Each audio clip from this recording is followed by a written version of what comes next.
এটি হচ্ছে আমাদের একটি প্রজেক্ট। এই প্রজেক্টের প্রথম রুমে আমরা যখন প্রবেশ করব তখনই এই লাইটটি অটোমেটিক জ্বলে উঠবে।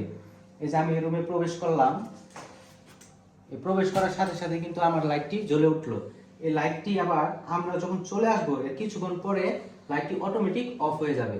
এখন সাথে সাথে অফ হচ্ছে কারণ আমরা ডিলে টাইমটা খুব কমিয়ে রাখছি। যখন আমরা এই ডিলে টাইমটা একটু বাড়িয়ে দেব তখন কিন্তু এটা একুরেট কাজ করবে। আবার আমাদের এই প্রজেক্টের ভিতরে আরো দুইটা রুম আছে।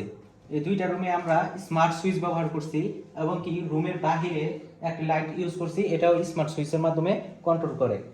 তো এটা কাজ হচ্ছে, এটা আপনি স্মার্টফোনের মাধ্যমে কন্ট্রোল করতে পারবেন। অর্থাৎ আপনি যদি বাড়িতে নাও থাকেন, দূর দূরান্তে থাকেন, সেখান থেকে আপনি এই রুমের লাইটগুলো কন্ট্রোল করতে পারবেন।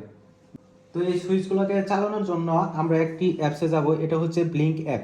এই ব্লিঙ্ক অ্যাপে যাওয়ার পর এখানে দেখা যাচ্ছে যে আমার 3টি সুইচ অফ আছে, অর্থাৎ 3টি লাইটই কিন্তু অফ আছে।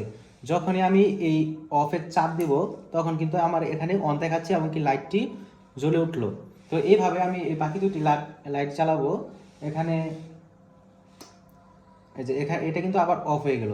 এখন আমি 3টি অন করব, লাইট 1, লাইট 2 এবং কি লাইট 3। আমি আরেকটি এখানে সুইচ ইউজ করছি, এটা হচ্ছে মোটরের জন্য। এটা আমি পরবর্তীতে মোটর পরিচালনা করব। তো এই হচ্ছে আমাদের প্রজেক্ট।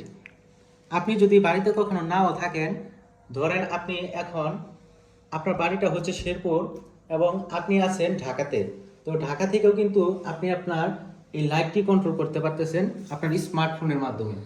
তো এটি হচ্ছে আমাদের প্রজেক্ট। ধন্যবাদ।